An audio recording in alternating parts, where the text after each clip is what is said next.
All right, ladies and gentlemen, welcome back to another episode of Gridiron Zero's podcast. Week 1 recap. It's a brand new season. We start with a brand new segment, one of two things. Then we go into Follow the Money. It was a shocking week for one member of this podcast who went 0-3 on picks. So we hand out some more picks for week 2. Al gets back on the horse. And then finally we cap it out with the Lions recap of the big win in Kansas City. I hate to say I told you so, but I told her so. Let's not waste any more time. Let's get right into it.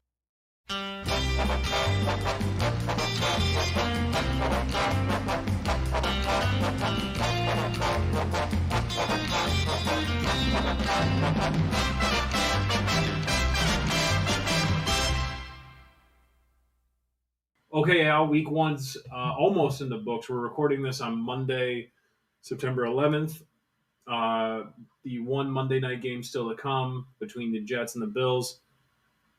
But I figured before that happens, let's go ahead. Let's jump into Sunday's games. I have a new segment called One of Two Things Happened. So one of two things happened this past Sunday. I'm just going to give you two things that happened yesterday, and you got to tell me which one is true and which one is false. And this is opinion based. And no going down the middle, huh? No going down the Just middle. a yes or no. It's a that happened or that happened. Okay. So one of two things happened on Sunday. Either Tyreek Hill just proved to everybody that he is the best wide receiver in the NFL, or the Los Angeles Chargers defense might be a bigger problem than we thought. I'm going to go with the Chargers defense is a bigger problem than we thought. I think so too. And it's not because I don't think Tyreek Hill, you could put him in that conversation as the best receiver in the league. Yeah. It's really because I think this Brandon Staley Chargers defense has been a problem, and it showed in the game yesterday that it is going to continue to be a problem in these like huge shootout matchups. They just have too much talent to be playing the way that they're playing, and this has been a regular thing now for a little bit, I feel like. I mean, do something to the guy. Make one adjustment on Tyreek Hill. Like, make Waddle beat you. They were getting beaten left, right, and center. Because, Tua had, 260 in the first half, and then 430 on the day. I just don't know how your defense can let up that many points when you have one of the Bosa brothers, Derwin James, and it's week 1. Keep hearing all that talent. It's week 1, so that's as healthy as your Chargers, roster is going to be, because they will inevitably have injuries that will cripple them throughout the year, as they always do. Keenan Allen actually looked great yesterday too. When he plays, he's like an ageless wonder a little bit, but he just never finishes a full season. I also saw a really funny stat that made me think of the Lions. Los Angeles Chargers in their last 3 games have put up, I think, 30 plus, 35 plus, 0-3 in those last 3 games. Well, how about this 1-2 punch? You lose that playoff game to the Jags in an epic meltdown fashion, and then you open with this. Yeah. What an awful last 2 games for Chargers fans. They were going to win after Miami missed that extra point to go up by 3. I thought for sure they were going to win. In hindsight, that game would have been a much better lock of the week than what we went with. But yeah, you live and you learn. All right, Al, one of two things happened yesterday. Either you were dead wrong on Pittsburgh, or I was dead ass right on San Francisco. You were dead right on San Francisco. I pivoted him into that one, huh? Yeah, you put me in a corner on that one. There's no right answer for me on that. Yes, sir. Pittsburgh was an epic disappointment, abysmal, to say the least. I want to say there was a stat line in the first half where Kenny Pickett was 5 for 9 with a pick and 9 yards. Yeah. It was just... That wasn't even the craziest quarterback stat from the first half yesterday. You see Desmond Ridder was 4 for 4 with a touchdown, -9 yards. No, I didn't see that. Oh, my God. It's a crazy stat line. Oh, man. There were some bad QB stat lines from yesterday. But Kenny Pickett definitely was one of the worst. And, yeah, it was so funny to me that this popped up as a trap game. Everybody had – the line was 1.5. And it was, I mean, if you had San Francisco, that was the steal of the week. I think it really became a trap game like pretty quickly here, like in the Yeah. last couple of weeks. I think the preseason for the Steelers playing so well that really like changed the narrative going into It that game. really did. It's at Pittsburgh, like could be, Brock Purdy might not be playing quite right yet, but no, they just picked up right where they left off, Right and where Brock they Purdy left off. looked phenomenal on Sunday. He looked amazing. Purdy went 19 of 29, 222 yards, 2 touchdowns, no picks, sacked 3 times. Pickett, on the other hand, went 31 of 46, 232 yards, 1 touchdown, 2 picks, sacked 5 times. Also, this Steelers running game is Brutal. a horrible watch right now. Najee finished with 6 carries for 31 yards. Actually, he was averaging 5 yards a carry, but that was The touches also, just weren't he had as 24 many. yards on 1 carry, so 5 for 7. That's got to be. It's not the worst rushing stat of the day. I think that belongs to the Patriots for sure, but not great. Not Brandon great. Ayuk, huge day, 8 for 129 and 2 touchdowns on 8 targets. Yeah, he looked electric. He looked really good. McCaffrey, 22 for 152 and a touchdown with a 65-yard run. I mean, the 49ers just went into there and took care of business. 30-7 was the final score. And, my leader of the NFC is looking pretty damn good. I'll say one last thing on the Niners because I feel like we talk about them way too much recently. But, I mean, they are a juicy team to talk about, so it makes sense. But I think all the QB drama, everything going on with Trey Lance, everything with Brock Purdy's health, like this whole offseason of question marks, even people thinking Sam Darnold would be starting, including myself. I didn't know if the injury thing would, bleed into the season. But now that they have like Purdy locked back in, it's week 1. They went in and rolled a not a terrible team, like a decent team and maybe an up and coming team, everyone kind of thought. But like they're just locked in. That's like a game where you just get locked in on them.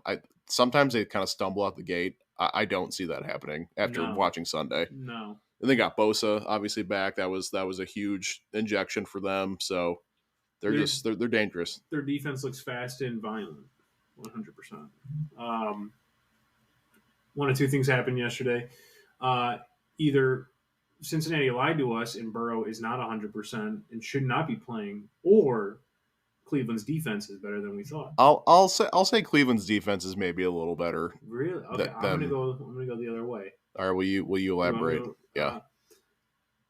Burrow is not 100%. And Cleveland's defense is good, but they are not good to the point where they are holding that man to 83 yards on the day. Jamar Chase, 33 yards on the day. There is something wrong with Joe Burrow, and that's why he didn't play the full game. He got yanked, fourth quarter when they were down by so much. But there's just – I don't care whose defense you are. You're not holding 100% Joe Burrow to dead air. 82 yards on 14 of 31 completions. See, the reason that this is the toughest one of these questions you've asked me so far is because I completely agree with everything you just said. Yeah. But I do feel like you also need to keep in mind the stat line now that the Browns are 6-1 against Burrow. I mean, right. That defense does play well against Joe Burrow, and maybe they're a little bit better than we kind of wanted to give them credit for. I think we both were pretty down on the Browns in the off season. Maybe not like down on them, but just not as high as the Bengals. Definitely that's the case. I would say not as high as any of the other 3 teams in that division. I think I had them above the Ravens just barely, but right, but like in defense wise, right? Not even close. We didn't mention their defense the entire offseason, but yeah, no, they showed up. They absolutely dominated. Jamar Chase had 5 catches for 39 yards on 9 targets. The tough one was T. Higgins, 8 targets, 0 catches. 0 catches. Can only think of one receiver in the league who had a worst week. Kadarius Toney. Yeah. I'll get more into that in a little bit. But yeah, no, I agree. I think that Cleveland defense is good. I don't know how good though. it's going to be interesting to see next week when they play. Who do they play next week? Oh, it'll be interesting to see how they shape up in Pittsburgh against the Steelers on, I think, Monday Night Football. Yeah, 8:15 on ABC. That's Monday night. Gosh, Steelers, if they start off 0-2, that is not a good start. In 2 home games, too. You drop 2 home games back-to-back to start the season. Brutal. Got to beat Cleveland. Can you do it twice in one episode? One of two things happened yesterday. Al, either Lucas was right about Denver. Fuck you. Or we were both wrong about Las Vegas. You were right about Denver. Yeah. Yeah. I'm on a roll. Denver drops the game to Las Vegas at home, 16-17. We mentioned a couple times last year on the pod how if their defense or their offense just would have scored 20 points a game, they would have been like 12-5 or something. Well, they kind of picked up where they left off there, right? Right up. They averaged 16 point something last year in points per game. They picked up right where they left off. I know it's week 1. I know there's going to be overreactions. It's also a new coaching staff. But at what point in the season do you start to say, okay, maybe Russ is the problem? Like, if you can't put up over 20 points for a couple games again, like a second straight year, I mean, something's got to be up, right? And especially if you look at, let's say the Jets go out tonight and just have like a barn burner. Yeah, and just have like a super high scoring game. Mm-hmm. Well, Hack's the OC. So he was the coach last year. I don't know. I know there was a bunch of incompetence with him on the coaching level, but like, I guess I'm just curious, like at what point are we going to start talking about maybe, I don't know, Russ has fallen off. This is tough. This is tough to determine because you look at the stat line here. Russ went 27-34, 177 for 2 touchdowns, no picks. Those are good numbers. Good numbers. I mean, not a whole lot of yardage, but the running game, which, I mean, you would immediately turn to the running game to point the finger. 22 for 94, they averaged 3.4 yards a carry. Well, what are we missing here? I don't know. So then I went to go check. All right, well, maybe they're just not getting first downs, right? 16 first downs or 22 first downs, same amount as the Raiders. What was 5 for 11 on third down? What was the final in that one more time? 17-16. Okay, yeah. I mean, they just didn't convert. Red zones, they were 2 for 3. The Raiders were 2 for 4 in the red zone. Penalty-wise, they were 10 for 83. The Raiders were 10 for 97. The Raiders had more turnovers. The Broncos had more possession. This is not a game you lose. That's not good enough. This is exactly the same thing I feel like that we saw with Denver last year. Those really are odd stats. Yeah. You don't usually see a team having a little bit better stats and then losing. That's kind of odd, but no, I mean, they had their chances. Their defense couldn't get off the field at the end of the day, but I mean, their defense kept them in that game for a majority of it. So, how you feeling about Jimmy G? One game in. I think that's a really impressive win going into Denver and winning that. He did have a nice scramble too. He had a nice play. Who do they have next? I think they might have a tough one. They're in Buffalo. Let's see how they do in Buffalo, and then we can kind of get a better gauge of where that team is at. Boy, that's a brutal one. Denver gets served up a nice little back-to-back home games to start out, and this week they had the Commanders coming in with Sam Howell. So I think that will be a little bit better for Denver. We'll get to see a little bit more. Hey, I think one of the best things I saw yesterday was the balls on Sean Payton to start the game out with a surprise onside kick. I thought that was phenomenal. That Dan Campbell energy is getting infectious. You see a lot of fourth down plays too. Like it's starting to seep out into the league. So, all right, our last one. I will let you get put on the pedestal here for a second. Either one of two things happened. Either Ryan Tannehill had a really bad day, or Al was right about the Titans. Well, I think you know which one I'm going to say. I think I was very wrong about the Titans. My God, did Ryan Tannehill look horrendous yesterday? 16 of 34, 198 yards, 0 touchdowns, 3 picks. Oof. And those picks looked bad. It's tough to go in and play in New Orleans too early, and they're juiced up right now because of Derek Carr and everything else. So I mean, Derek Carr had a pretty solid game. Nothing too crazy. 23 of 33, 305, 1 touchdown, 1 pick. and I feel like the Saints sometimes have that Kirk Cousins 1 p.m. home energy a little bit. I feel like that's a tough place to go play. Yeah, I would agree with that. Their defense, we talked about a little bit in the offseason. Yeah, they're definitely sneaky old and expensive, but I mean there are playmakers. So yeah, Demario Davis looked real good yesterday. Still, what were Henry's final numbers for the day? 15 for 63, and he actually played less snaps in the third round draft pick Tajay Spears. Henry did not play a single third down. Spears played every single third down. I think it was like 34 snaps to 33 snaps. You know, I can't think of a worst possible combination that could happen at one time for them, that Ryan Tannehill starts to go haywire and Derrick Henry starts to expire at the same time. I mean, that would be... Henry was 15 for 63. He had, I think, 48 yards in the half. He was averaging 4.2 yards a carry. Just the touches weren't there because I feel like they were trailing for a majority of that second half. And I guess they added D-Hop, but they don't. The receivers are 13 targets. Oh, that had to have been a league high. I have to imagine. I bet you Traylon Burks had significantly less targets than 3. that. Yeah, there you 2 go. 2 for 18. He's picking up in regular season form. Henry that doesn't make any sense to me is that he is good in the passing game too. He had 2 catches for 56 yards on 3 targets yesterday. He had a long of 46 and a great catch, great run, but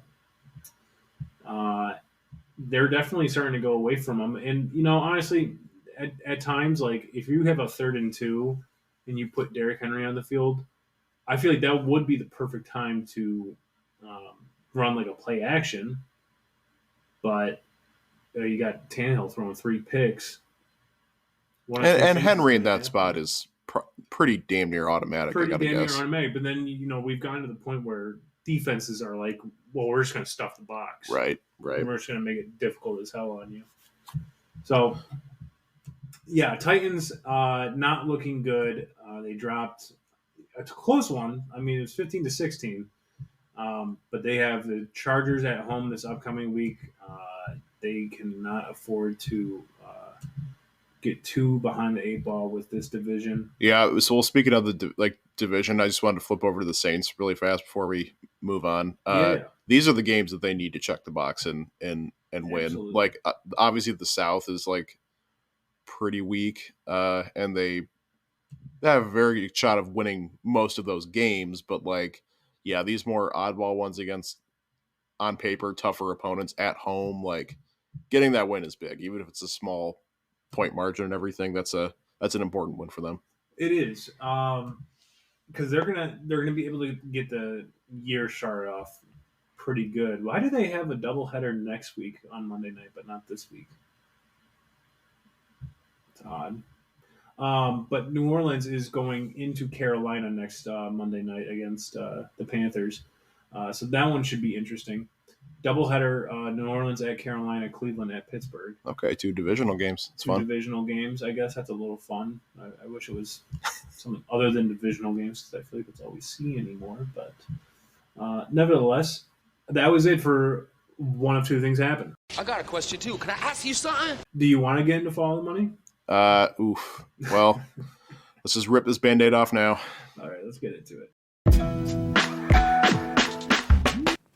All right, ladies and gentlemen, Follow the Money. Let's recap last week real quick. Or not. I'll start out with mine. So I had the under in San Francisco and Pittsburgh at 41. That barely hit. There was 37 total points in that game. I had Minnesota -6 against the Tampa Bay Buccaneers, who lost outright. Yeah, that shit was embarrassing. That shit was embarrassing at home to the Tampa Bay Buccaneers. In primetime for Kirk. In primetime for Kirk. Let me tell you, he didn't look that good. No. he actually had a terrible day. That man was trying to do it all. I mean, he had 2 fumbles, he had a pick, he had no running game. Justin Jefferson was taking out frustration on poor Buccaneers players, lit one of them up. Hawkinson, hey, wasn't that a great deal? Did you guys get every penny worth? What is he making? Fucking $40 million a catch? You know what? It was the perfect outcome for that game for me because I've got Jefferson on my fantasy team, and he racked up yards and points and everything, but the Vikings still lost, which I love to see. I love to see that. I did not love to see because I actually bet that game.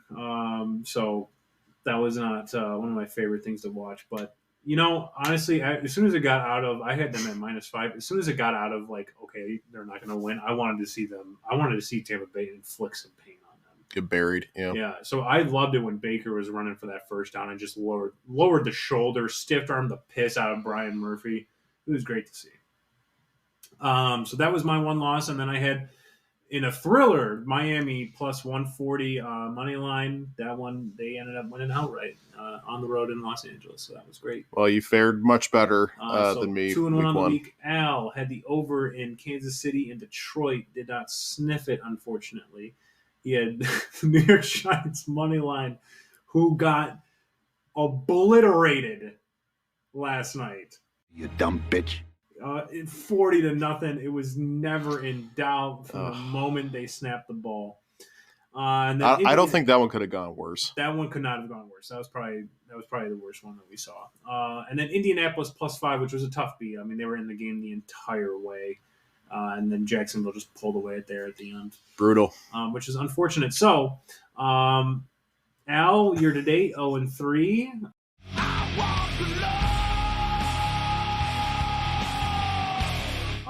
Similar start to last year, but what happened at the end of last year, right? We'll get back in this. Lock of the week had a chance because, I mean, Pittsburgh did get the ball first, and then unfortunately they did not do anything with it. So lock of the week starts out the year 0-1, which is unfortunate, but not good either.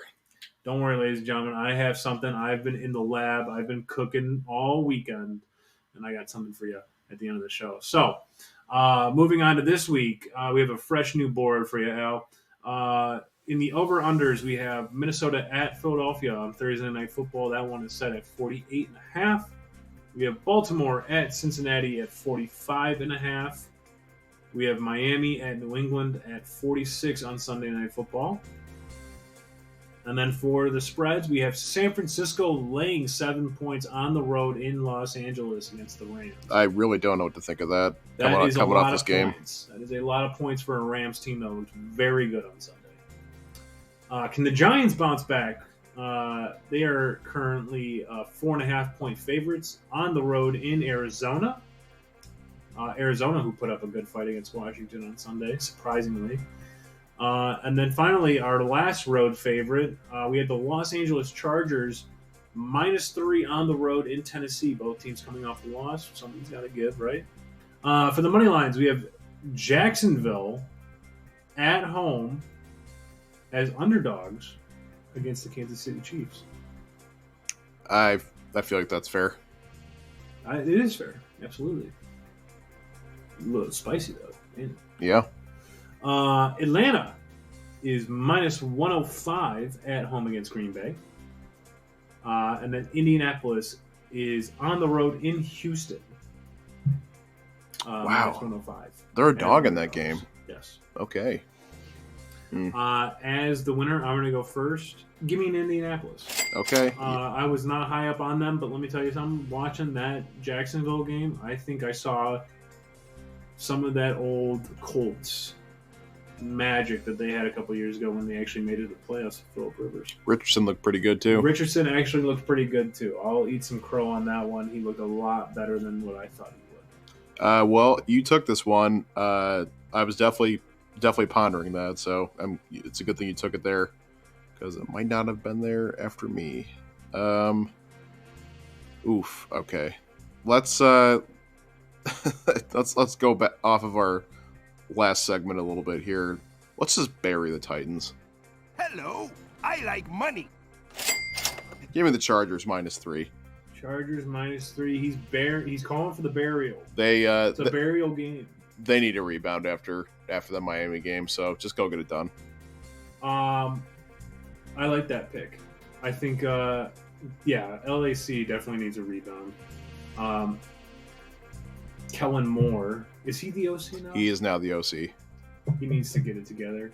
I'd be interested to see. I feel like the defense is going to play a lot better this upcoming week too. I think J.C. Jackson's going to look a lot better. I mean, based off of their offensive performance against the Saints, I'd say the Chargers defense should have a nice day. They should, 100%. But Chargers will Charger. Give me primetime Kirk and the under. You're going 48.5. Back to the well? Back to the Kirk Cousins well? Back to the well. I'm going to the under. I'm going to guess the Vikings' worst game last year was on Thursday night in Philadelphia, where they got a blue. Yeah, I think that was when the fraud talk really started to ramp up around then. I don't see anything changing here.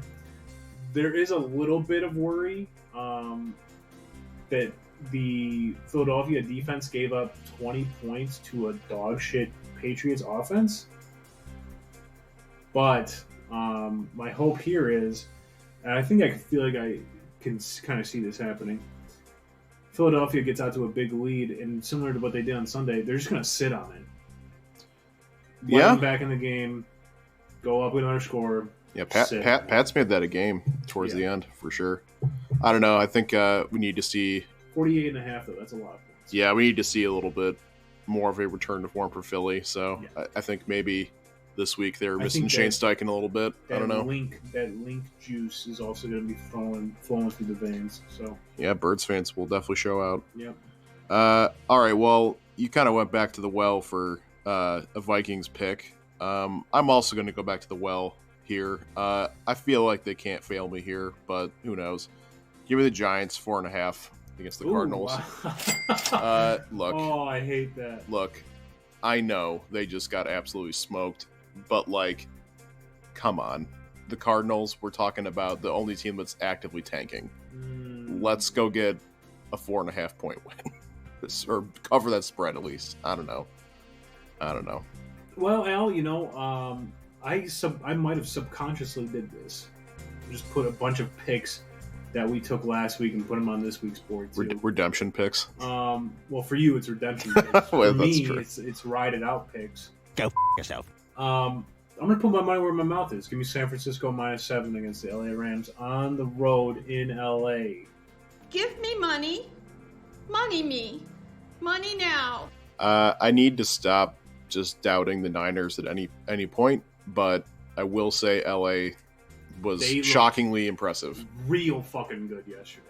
They've just got a whole rookie draft class flying around on the field. Yeah. So Stafford looked great. I mean, he had a great game. There's one guy that we know on defense, but my God, does he still look terrifying on the defensive line. I just don't know how that's going to stack up to probably the best roster in the league. Yeah. Or one of the best rosters in the league. So it'll be interesting. Well, I don't blame you. I don't blame you for going back to that. But with my last pick here, I'm not gonna start hammering Packers Kool-Aid yet. Give me the Falcons money line.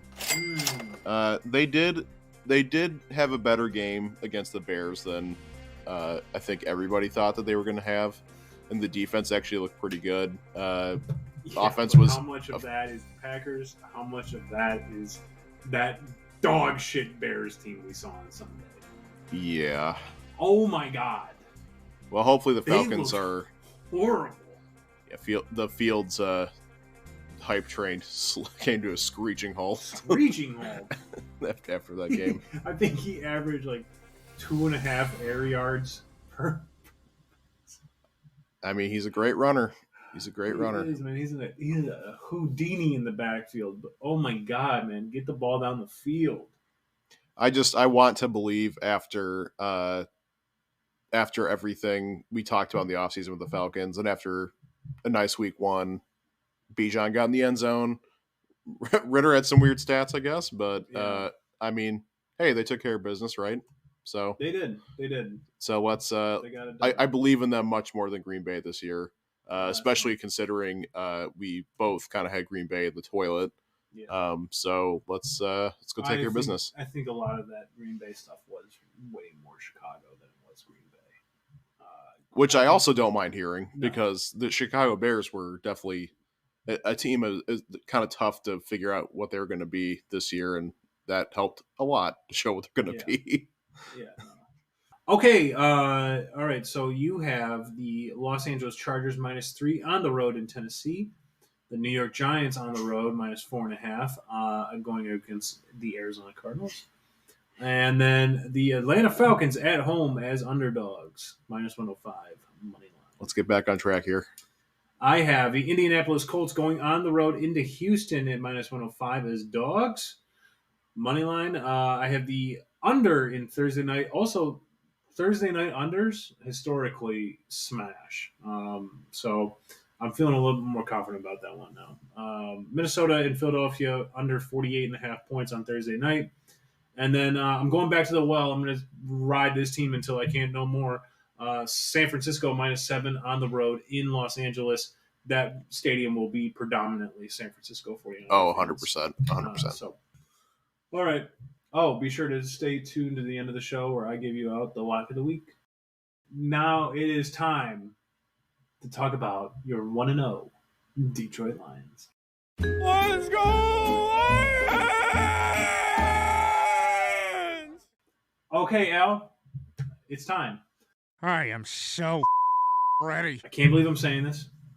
Your Detroit Lions are 1-0 on the year as they go into Kansas City and knock off the Super Bowl defending champions, the Kansas City Chiefs.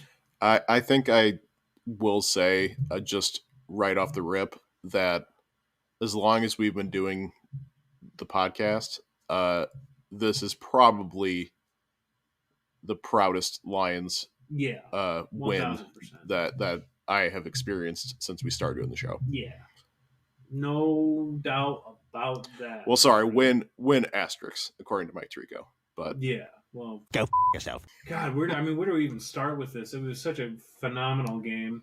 you know, I know where I want to start. Okay, yeah, you lead it out. I actually want to go back to your list of demands from last Yeah. week. How about that? I think your big demand was that the rookies all kind of show out. Gotta get them going. I don't think the stat lines all quite hit where you wanted them to hit, No. but Boy, did they! they played very well. Boy, did they! There's a lot of notable action from the 4 rookies that you mentioned in your list last week. We'll start out with the defensive one because it really all came in one series, and it came in the series that we needed it most. I don't think it was the first series coming out of the second half, but it was one of the first series coming out of the second half. And we saw back-to-back plays. Mahomes drops back, throws one across the middle. Jack Campbell makes a phenomenal reaching out for it, knocks the ball down. Beautiful pass deflection. And then I think the very next play, I mean, shout out Kadarius Toney. I mean, The real MVP of the game. The real MVP of the game for us because, I mean, the man had 5 targets, 1 catch. I think he had 4 drops. Abysmal night for him. And it was not a good one for him. Hits him right in the numbers, pops out. Brian Branch makes a great play on the ball. Amazing catch. Takes it to the house. Pick 6. That was phenomenal. That was amazing to watch. That's all I needed to see from the defensive rookies to be like, okay, we got our 3.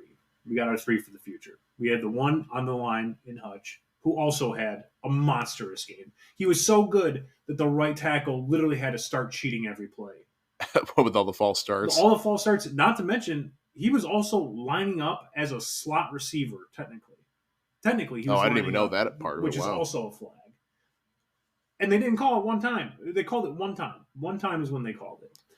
It was absolutely ludicrous, but he's so good that they were cheating, and he was still getting pressure on the quarterback. Well, by the way, this isn't just this isn't just typical Lions homerism. Oh, the zebras got us again.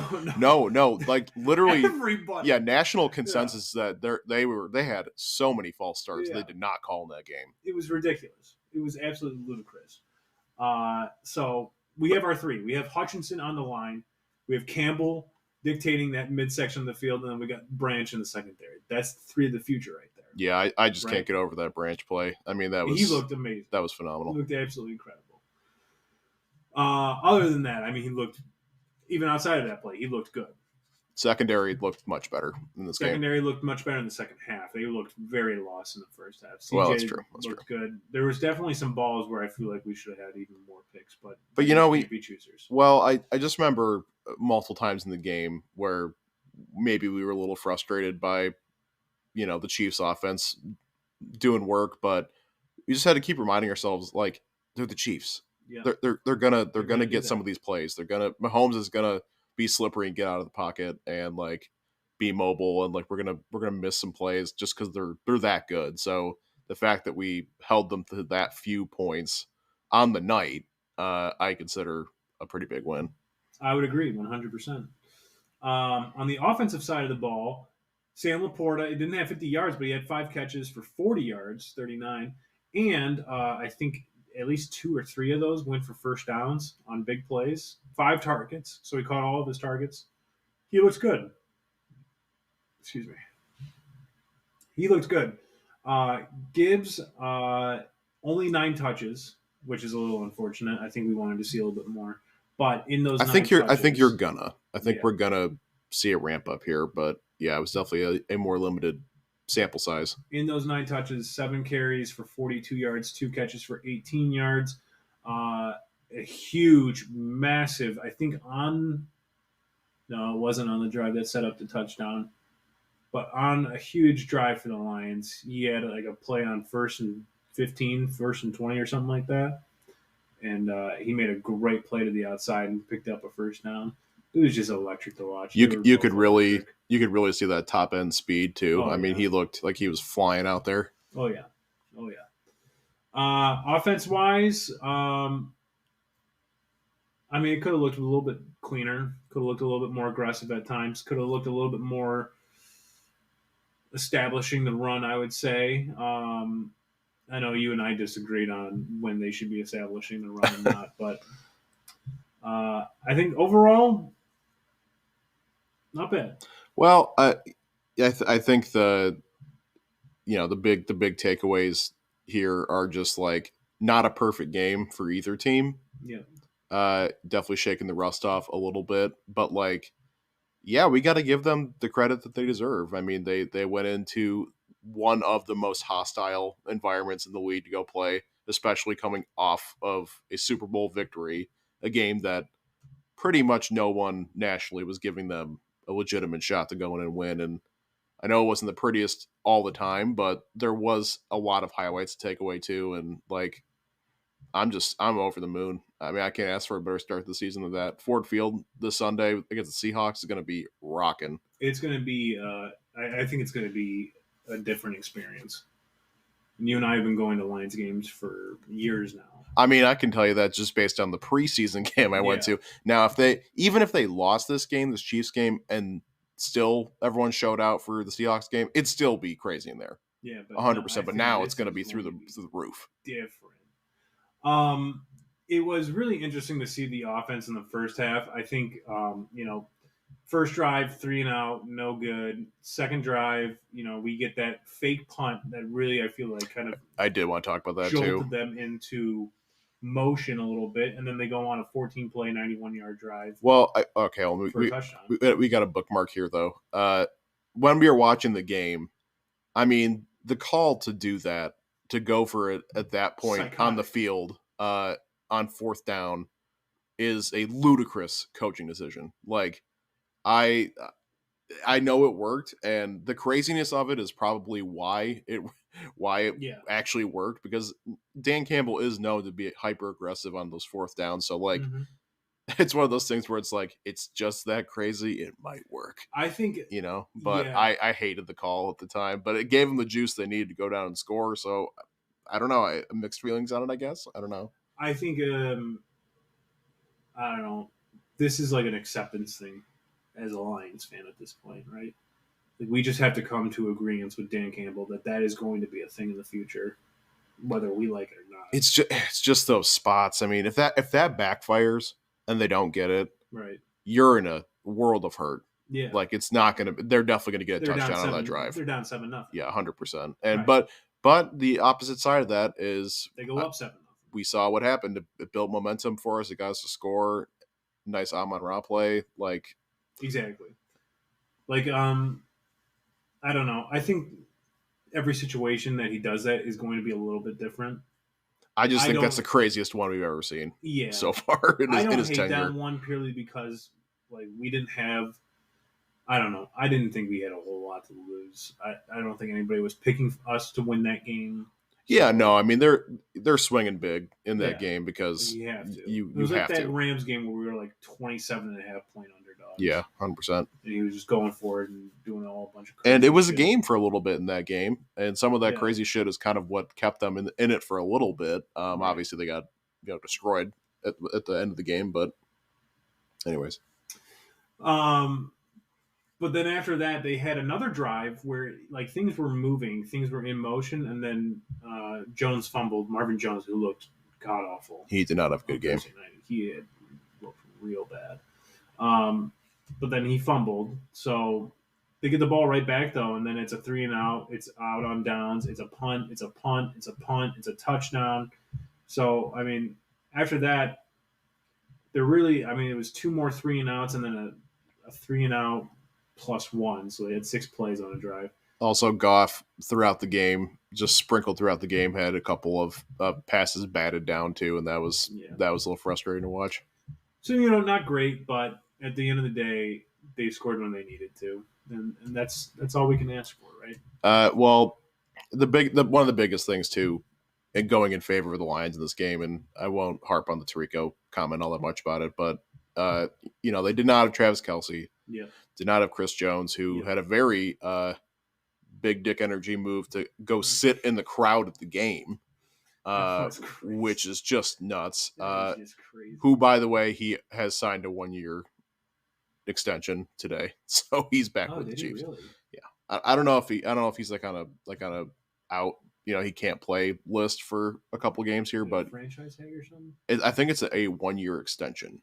He signed. I thought I saw it on social before we started the show, but they were sorely missed, and especially Kelce. I mean, that's Mahomes' security blanket for sure. Now that Hill's gone and Tony's dropping everything, Noah Gray had a couple nice catches, but the running game also isn't anything like stellar. Like it's good enough, So that those two guys, I think their presence would have changed some factors of this game, but they didn't have them, and we made the most of it for sure. 100%.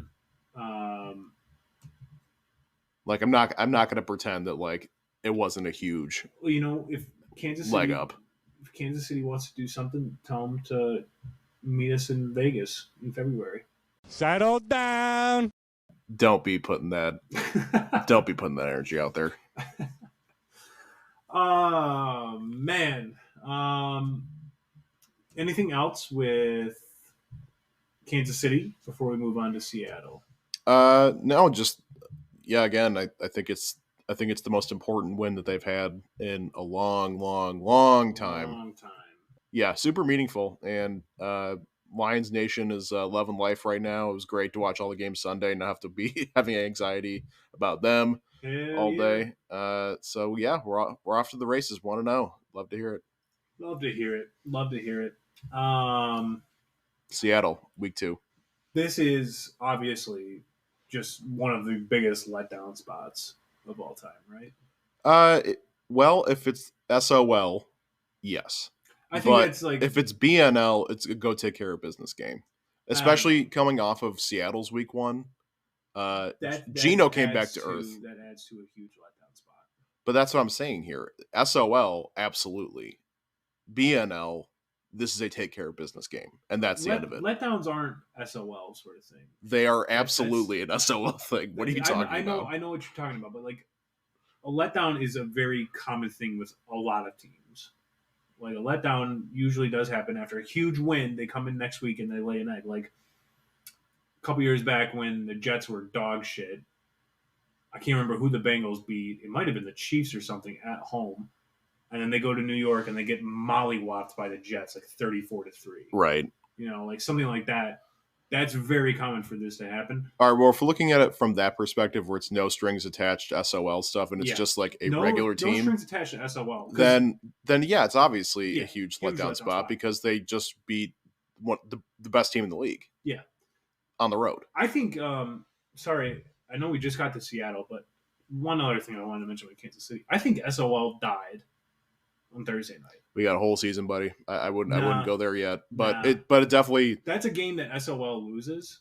Yeah, and we are sitting here complaining about why aren't they calling the penalties? That was a bullshit PI call and Cam Sutton, et cetera, et cetera. Which are SOL moments that will take them out of a game every time. Yeah, exactly. But they didn't. I think this is BNL from here on out. I definitely think that game was a right hook in the face to SOL. To SOL. I don't think it's ever going to be completely dead, but I think it's gone. That was a big step.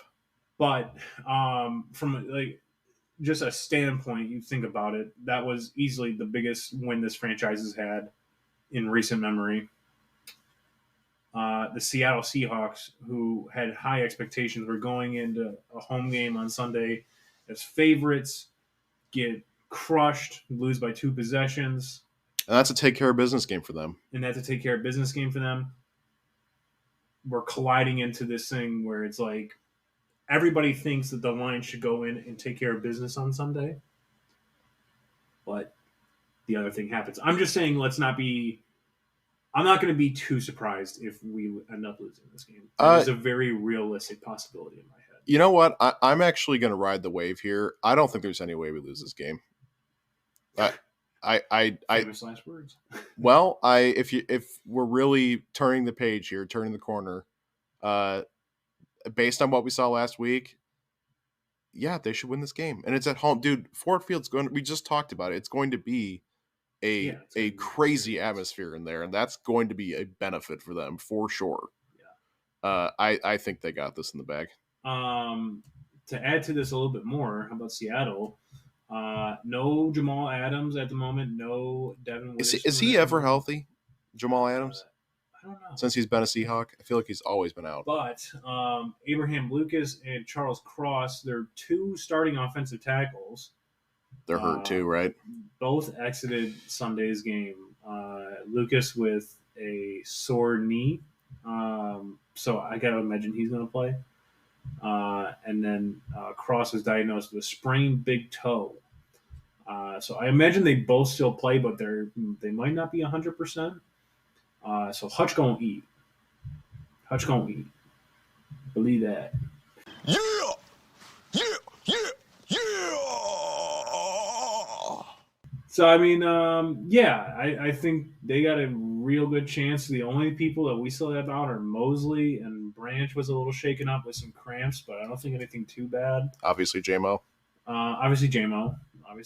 Should we get into the list of demands here? All right, time for the list of demands. I demand satisfaction. Patrick Mahomes, like our defensive line needs to do a better job of keeping the quarterback in the pocket. I know it was Patrick Mahomes, and Geno Smith is not Patrick Mahomes, but Geno Smith is a little shifty. Contain Geno Smith 10 yards max. 10 yards max. That's all you can give him. I want to see them give Gibbs the ball. It's time we unleash him. I know last week we might have wanted to stay off of that a little bit, but let's give him the ball. I don't know, dude. I got Swift flashbacks a little bit when I saw his action in this game. I know Swift was dealing with injuries all the time, but they had him on like a pitch count. I think it's going to be a similar situation. Double it. 18 touches. I have 2 options for the defense. Either double your turnovers, give me 2 turnovers next week, or you can give me 3 sacks after not sacking the quarterback once last week. I like both those quite a bit because I was also going to say I'd love to see 2 turnovers. Yeah. Finally, this is probably the most important one. We got to be better on third downs. I think we ended up 5 for 14. We're going to jump that up to 50% on third down. Got to convert to thirds. That's everything I had. Did you have anything you wanted to add, Alexander? No, I was gonna throw in a similar defensive request there. So I would like to see more Gibbs action. I'd also like to see at least another touchdown, possibly 2 from Montgomery. That'd be great. He seems like he's going to be that goal line dude. So some more TDs from him would be awesome. Yeah, he is definitely going to be that goal line dude. 100%. Al and I enjoyed a nice little Montgomery anytime touchdown bet. Yes, sir. This past Thursday, so Gonna be doing that again. Going to be doing that again. That was everything. Les Anzalone. Just going to throw that one out there real quick there at the end. We also got to do our score prediction for this too. All right, score prediction. What do you think, Al? I said I like the Lions in this game. I do. Give me the Lions. Give me the Lions 27-13. I think they're going to have a nice day on offense and keep Seattle to a pretty small amount of points. I'm going to get crazy here. They just gave up like 300 plus passing yards to Matthew Stafford, right? Give me 47-13 Detroit. All right, I think we mollywop them. Okay. Don't tell me I'm crazy because they were doing that to teams at the end of last year. Okay. 47 is pretty excessive, but I'd love to see it. We put up 45 on that team last year. This team put up right. Wait, was it 45 or 42? I can't remember. In the 40s, though. It was in the 40s. We just happened to give up 40 to them as well, which I don't think we're going to do again. So, all right. 47-13, 27-13 are the final score predictions. Let's get to 2-0, baby. Let's get to 2-0. Let's get a great start going. And you know what? We get to 2-0. Chances of us going 3-0, real good. We got Atlanta at home after that. We go 3-0. Chances of us going 4-0, real good. We got in Lambeau on prime time. I know I'm jumping ahead. I'm just saying we can go into Lambeau and beat them on prime time. We just did it. And it's Jordan Love. It's not Aaron Rodgers. It's not the boogeyman anymore. I don't give a shit what he did on Sunday. That's against the Bears. Lucas just put down his 2-gallon jug of Kool-Aid as he started talking here. Guess what? We go 4-0. There's a chance we go 5-0. Settle down. We go 4-0. We're back at home against Carolina. We can beat Carolina. I know we didn't last year, but it's up for grabs. We can beat Carolina. We beat Carolina. There's a good chance we go 6-0. Because we're in Tampa Bay, and I know we can beat Tampa Bay because those bum asses Minnesota couldn't even sniff a 5-point spread against them. We can beat Tampa Bay, but then we got on the road in Baltimore, so I think it ends there. So there's a good chance. I'm just saying this team keeps playing the way they were playing. I like our odds. Well, right. I don't know how to top that, so Lucas's fever dream over here. All right, let's close the show out. All right. Thank you again, ladies and gentlemen, for listening to another episode of Gridiron Zeros Podcast. Be sure to follow us on Twitter, TikTok, YouTube at Gridiron Zeros. Finally, we've reached the moment. After a disappointing week one. Week one, I'm getting back to the basics, ladies and gentlemen. You know what? We had a shot. And maybe just got a little too greedy. A little greedy, maybe. It's just understandable. You know, we got real excited. I'm going to reel us back in, and I'm going to get back to what made Lock of the Week so successful last year. Yeah, you're living in a very logical reality when you have the Lions going 17-0. Here's why I'm saying we're getting back to reality. We're getting back to what made Lock of the Week real good, right? I cannot get the line yet because they have not released player props. We're recording this on Monday at 6:30. So if you're listening to this podcast, hear me out. The thing that made Lock of the Week so successful last year was because we knew the Lions' weaknesses because we watched them so closely. So we were hitting on bets such as Tyreek Hill over on receiving yards when he came to Detroit. Justin Fields rushing yards. I know that this team still refuses to put a spy on the quarterback. And I know our defensive line can get to the quarterback very quickly, but sometimes they don't get to him quick enough. And he slips out of the pocket. You saw it a lot with Patrick Mahomes last Sunday. Geno Smith's rushing prop, if I had to guess, will probably be somewhere around 14.5 yards. I'm going to say hammer that over. But it's a lock. I hate it because it does make a lot of sense. Until they prove us wrong, we're going with a quarterback that isn't typically mobile, but is going to be running for his life on Sunday. I hope we go 0-2 in lock of the week. That's fine. Because then we can start calling it fate of the week. Oof. Anything else? No. As soon as you can see it in the books, it's not going to be juicy. It's not going to be, plus 300 or whatever. But when you just need a win, you need to see some money deposited back into your account. This is what you go with. You go with Geno Smith over on rushing yards. Anything else, Al? Nope. Let's get out of here. All right. Make good choices, good decisions. We'll catch you on the next one. Later.